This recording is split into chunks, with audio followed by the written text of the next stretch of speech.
I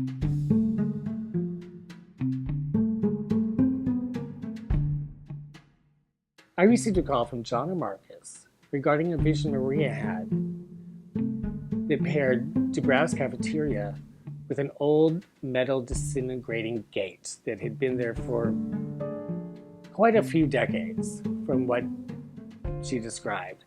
And in her vision, it was right next to the cafeteria. John was asking me to try and find a location in that neighborhood close by with that could possibly have that sort of a gate. My initial notion was to consider the era we were investigating, the late 30s, early 40s, and what would be the type of establishment in a neighborhood that's mostly residential that would maintain its placement in the community for that amount of time in order to have such a gate still on its property. My initial response then was to do a satellite search on Google Maps of the entire immediate neighborhood to see if there was a church. It seemed odd because one would think you would have seen a church if you were there on the street. But it turns out that because of Eastern Parkway's landscaping design, there's an entire row of very well-grown trees, though smaller than the ones in front of residences, blocked out any view of the church from the sidewalk in front of the cafeteria. And that church was St. Matthew's Catholic Church. It's been there since before the turn of the 20th century. So there was a very good possibility that if the gate still existed, it would be on those grounds. And if it didn't still exist, someone in the rectory would possibly have a record or a drawing or a photo that would show that it did exist and where it was. It turns out, on John's trip with Maria to Brooklyn in March of 2015, while investigating my notion about St. Matthew's Church and the possibility that that gate might be part of their grounds, I was bombarded with a series of photographs of Jonna and Maria standing on the grounds of St. Matt's Church in front of the gate, exactly as it was detailed in Maria's vision.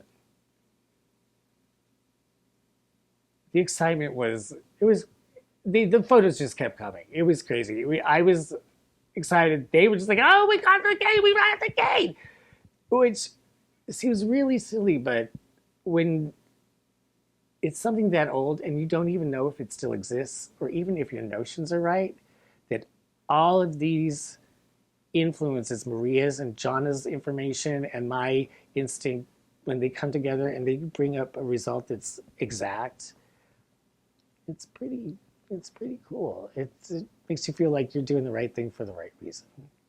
They found the gate. Much of the information that Maria would share with us involved names, places, descriptions. Pronunciations might be a little twisted. Sometimes they were vague. But it was a start, and it was always a road to follow because we never knew what we would find. In one situation, the name that Maria gave us was F, as in Frank, hull, like the hull of a boat. On the same day that Maria had given us this name, F. Hull, despite the fact that John and I had other priorities in our search, while looking through the Brooklyn Eagle archives and reading a story that I thought might bear fruit, it turned out that that story didn't. But as I scrolled up the page, my eye caught the name Hull in the adjoining article. I scrolled back down to try and locate it and found the initial attached to it was F. Hull, the name we had just gotten that morning.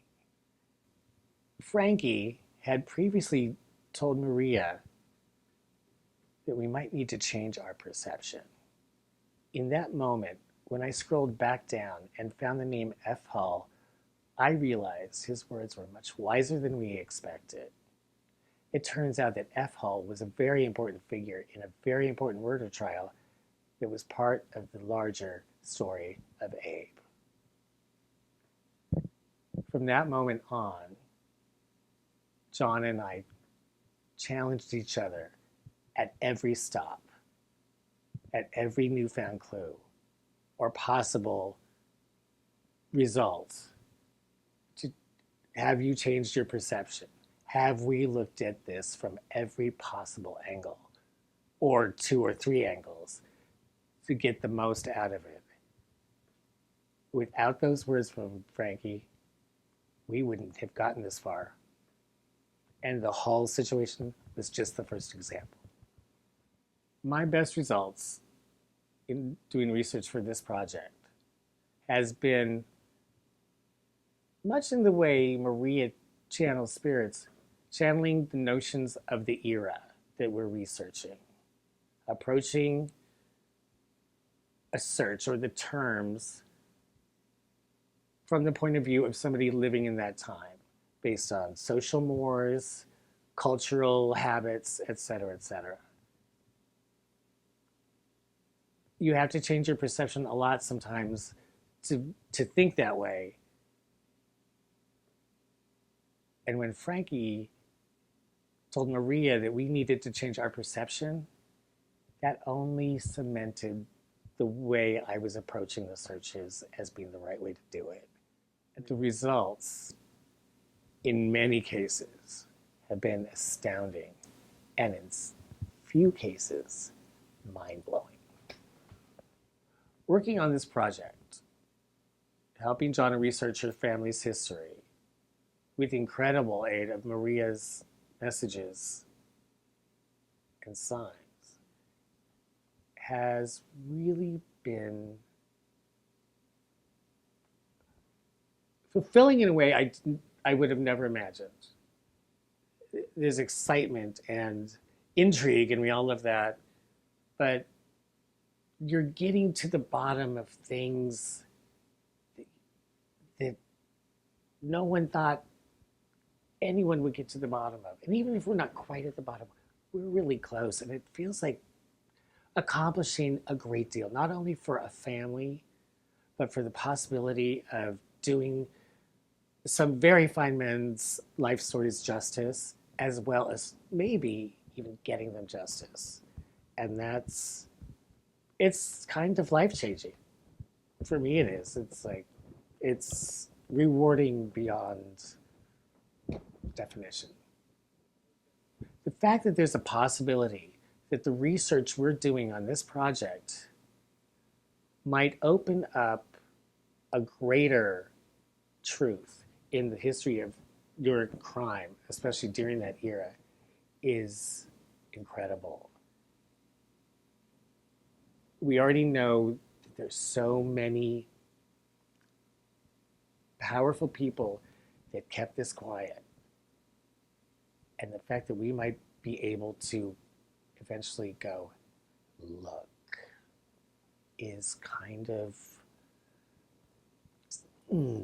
it's power. It's like justice, and not just for these people, but for a city.